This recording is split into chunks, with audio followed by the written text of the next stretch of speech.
seem that lefty teachers are getting into the minds of impressionable kids yet again, this time with radical gender theory. A class of Year 2 students at a Central Coast primary school in New South Wales were given gender lessons where they were told gender is, quote, the way you feel on the inside.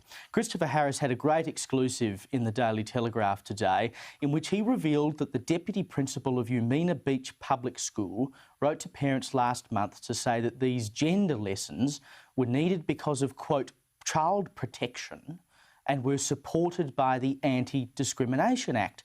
The letter said, quote, as part of our child protection unit, Year 2 classes will participate in a lesson about gender diversity.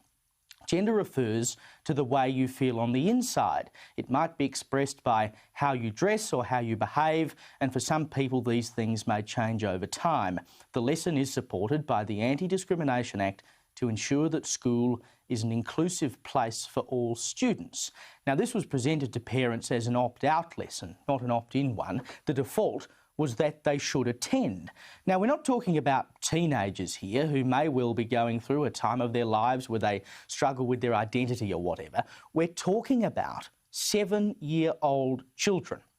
Now, when I was a young boy, it wasn't all that long ago, to be perfectly honest, I loved the movie Mrs. Doubtfire. May the genius of Robin Williams live on forever.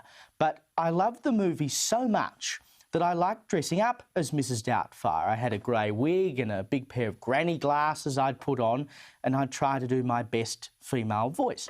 Now, I was effectively cross-dressing, but it had nothing to do with my gender or my identity. I was a kid being a kid, imitating a character I liked. The idea of gender or sex didn't even come into my head. I was just dressing up and having fun. But a wokester might look at that and say, oh no, Caleb needs to be looked after. He's expressing his gender fluidity. But kids don't need to have their perceptions of the world complicated and warped by this kind of thing. Kids are perfectly capable of learning how to deal with other kids and are often the most loving and accepting people in the world because they haven't been infected by prejudice. Now, this, of course, isn't the first time woke politics has crept into our schools. Year 5 and 6 students at Linfield Learning Village on Sydney's North Shore made posters earlier this year saying, quote, white lives matter too much, stop killer cops, and they called police officers pigs. These posters, were made in February and hung from ceilings in classrooms for months before anyone did anything about it.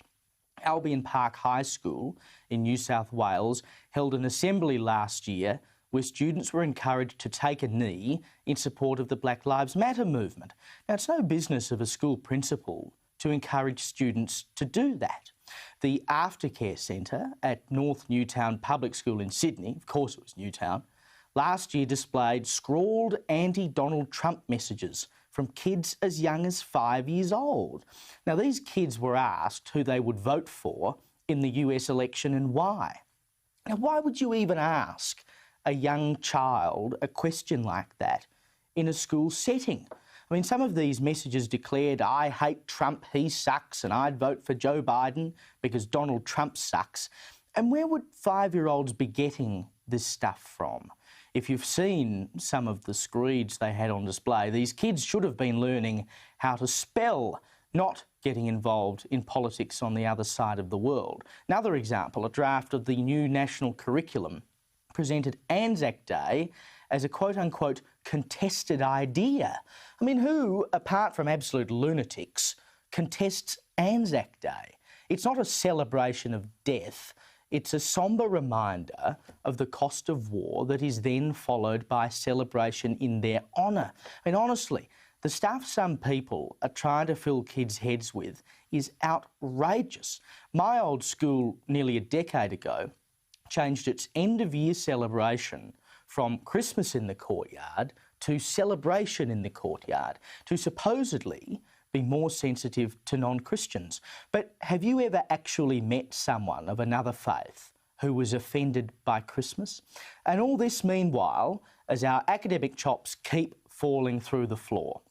The 2019 program for International Student Assessment, which is a survey of more than 500,000 students around the world, found that Australian students are 3.5 years behind the Chinese in maths. We rank just above the OECD average. Australian kids are a year behind Singaporean students in reading. Our reading, science and maths scores are all in long-term decline. Now, dare I suggest it is because schools are focusing too much on woke nonsense and not enough on the basics of education.